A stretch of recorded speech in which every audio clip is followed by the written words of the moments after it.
आज हम ये नॉर्मल फिजियोलॉजी इन प्रेगनेंसी का दूसरा पार्ट शुरू करते हैं। तो सबसे पहले CVS में क्या चेंजेस आती हैं, तो ये सबसे पहले पढ़ते हैं। ये जो कार्डियक आउटपुट होता है ये 24 वीक से पहले ये आहिस्ता आहिस्ता बढ़ती है और फिर 24 वीक के बाद ये एक स्टीडी स्टेट में नॉर्मल तो नहीं, एक स्टीडी स्टेट में मतलब एक जगह पे रुक जाती है, एक जगह पे ये ठहरती है। तो cardiac output before 24 week increase and then remain plateaus by 26 weeks. Heart rate जो है ये नॉर्मली और ग्रेजुअली प्रोग्रेसिवली इंक्रीज होता है। Gradually increase and progressively increase, इसमें कोई प्लेट्यू नहीं आता, ये वक्त के साथ साथ ये हार्ट रेट जो है इंक्रीज होता जाता है। ब्लड प्रेशर इनिशियली लो हो जाता है। ये लो क्यों होता है? प्रेगनेंसी के दो मेन इंपॉर्टेंट हार्मोन है, एक होते हैं एस्ट्रोजन, एक होते हैं प्रोजेस्टेरोन। इसके जो प्रोजेस्टेरोन है इसके मेनली वेजोडाइलेटर इफेक्ट्स हैं, वेजोडाइलेशंस।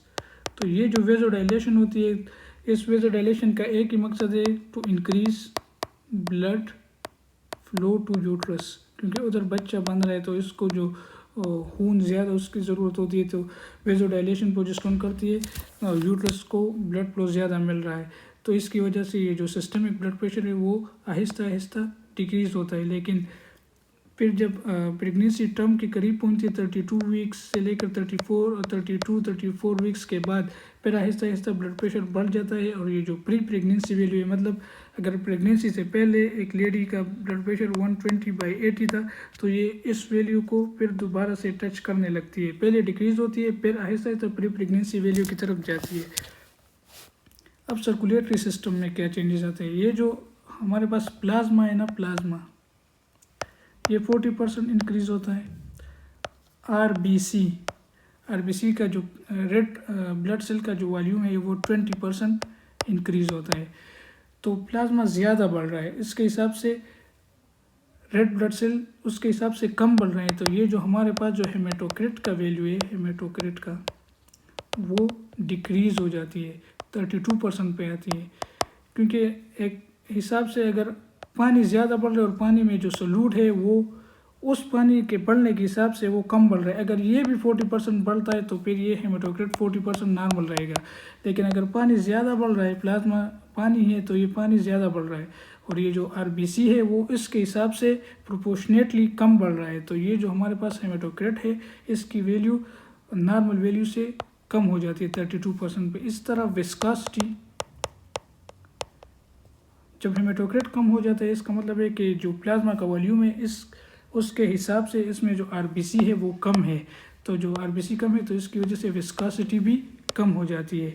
तो hematocrit and viscosity decrease, plasma volume increase, RBC also increase but proportionately less increase according to plasma.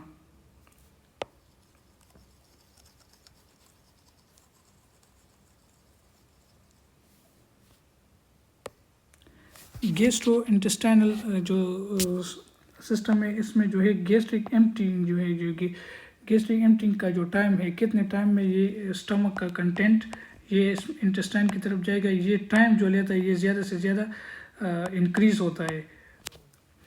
और ये जो तमाम स्पिंक्टर है ना वो कंट्रैक्ट हो जाते हैं प्रेगनेंसी में except one, lower oesophageal sphincter relax हो जाता है, जिसकी वजह से प्रेगनेंसी में एक आम कंडीशन होती है जर्ट, गैस्ट्रोएसोफेजियल रिफ्लेक्स डिजीज़। ये प्रेगनेंसी में क्यों कॉमन होती है? क्योंकि ये जो लोअर एसोफेजियल स्पिंक्टर है वो रिलैक्स हो जाता है।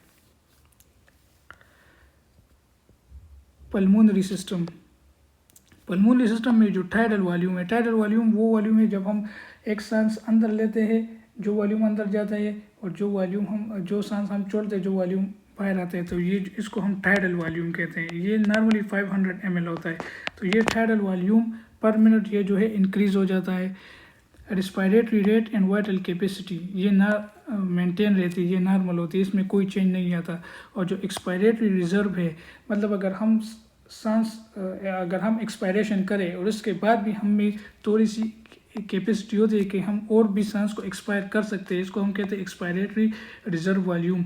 तो ये जो एक्सपायरेटरी रिजर्व वॉल्यूम है ये प्रेगनेंसी में कम होती है।